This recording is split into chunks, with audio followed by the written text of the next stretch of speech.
4.2 સ્વાધ્યાયનો દાખલા નંબર 4.2 આપણે ગણીએ. એમાં આપી છે પ્રક્રિયા કે 2a plus b gives a2 અને b માટેનો જે વેગ છે એ આપેલો છે કે concentration of a concentration of b નો વર્ગ અને એમાં આપણને કહ્યું છે કે k is equal to 2 into 10 to -6 mall -2 litre square second -1 અને એની સાંદ્રતા આપી છે આપણને 0.1 મોલર. કોન્સન્ટ્રેશન બી આપ્યું છે 0.2 મોલર. હવે એનો પ્રારંભિક વેગ ગણવાનો છે, આ પહેલી વાત. અને બીજું કીધું છે કે જો એની સાંદ્રતા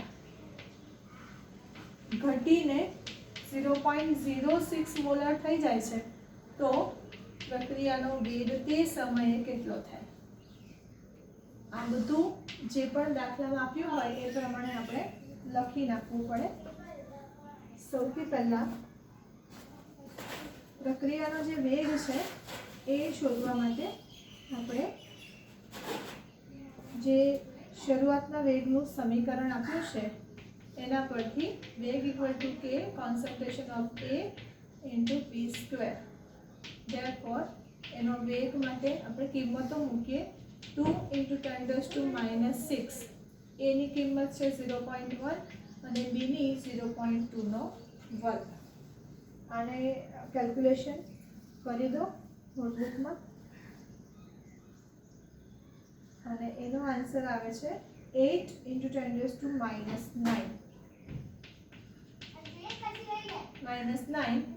mall litre inverse second inverse.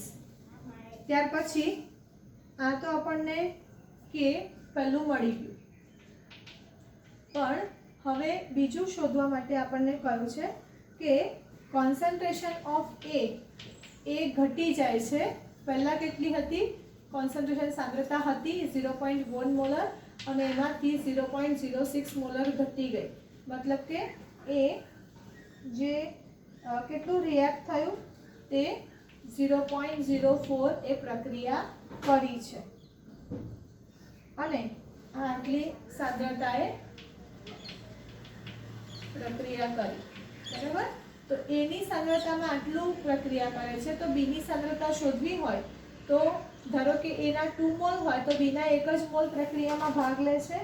તો એટલા માટે જે બીની સાંદ્રતા છે કોન્સન્ટ્રેશન ઓફ બી એ આપણે શોધવી હોય તો 0.02 જે સાંદ્રતા એની છે એના કરતાં અડધી વપરાય, એટલે કે 0.04 ડિવાઇડ બાય 2 એટલે 0.02 મોલર સાંદ્રતા એની વપરાય. એની આટલી જે વપરાય છે પણ શરૂઆતમાંથી આટલી બાદ કરીએ તો કેટલી બાકી રહે.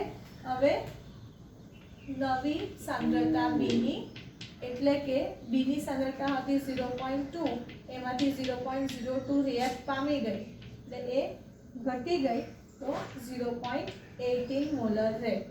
તો આના માટે ગણતરી કરીએ કે વેગ ઇઝ ઇક્વલ ટુ, અહીંયા કે નથી શોધવાનો, વેગ જ શોધવાનો છે ને બંને જગ્યાએ. એ તો આપણને આપેલો છે. વેગ is equal to concentration of A into B square. એની કિંમત તો અચળ છે, બદલાશે નહીં. -6 ઇન્ટુ, હવે એની જે સાંદ્રતા છે એ 0.04 રહેશે, બીની જે સાંદ્રતા છે એ 0.18 સ્ક્વેર. આનો આન્સર શોધી નાખો એટલે તમને બીજો જવાબ મળી જાય.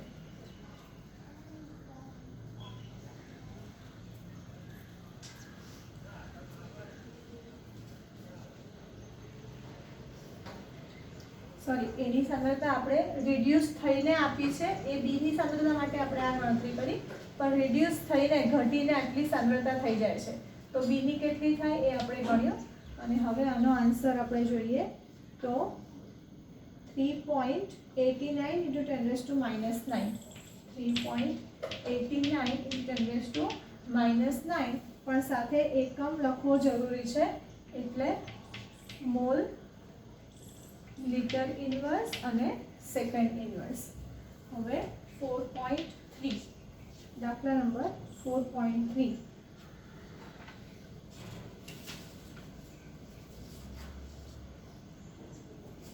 એમાં આપણને આપેલું છે 4.3 માં કે એમોનિયાનું પ્લેટિનમની સપાટી પર વિઘટન એ શૂન્ય ક્રમની પ્રક્રિયા છે.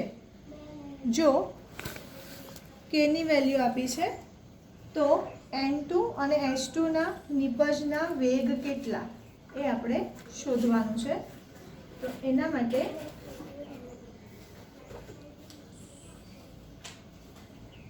શૂન્ય ક્રમની પ્રક્રિયા છે, એનો મતલબ કે પ્રક્રિયાનો વેગ is equal two minus D of NH3/dt is equal two k into ammonia જે પ્રક્રિયા છે એની શૂન્ય ઘાતના સમપ્રમાણમાં હોય છે, કેમ કે એ શૂન્ય ક્રમની પ્રક્રિયા છે એ આપણને આપ્યું છે અને આમ પણ આપણે થિયરીમાં જોઈ ચૂક્યા છે.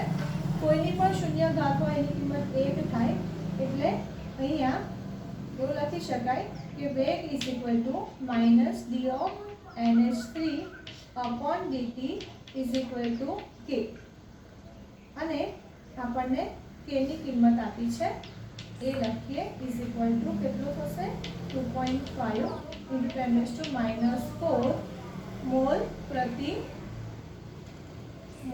લિટર, એટલે એને લખવું પડે તો mall litre inverse second inverse આ એનો એકમ થાય. હવે આપણે આ જે પ્રક્રિયા છે એ લખીએ.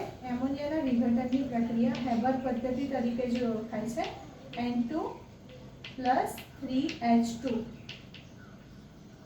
તો ઉત્પાદન એટલે કે નિપજ માટે વેગ શોધવાના છે.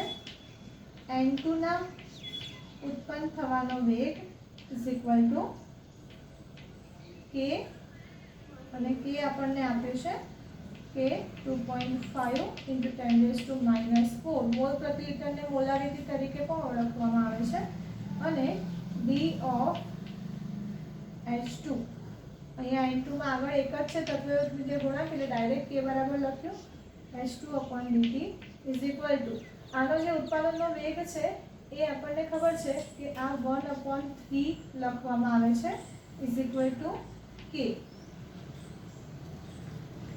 Therefore d of H2/dt આપણે ભણી ચૂક્યા છે કે જે તત્વયોગિતીય ગુણાંક હોય એ આના છેદમાં જાય છે, તો એ આપણે 3 ને આ બાજુ લઈ લઈએ 3k is equal two 3 × k બરાબર 2.5 × 10⁻⁴,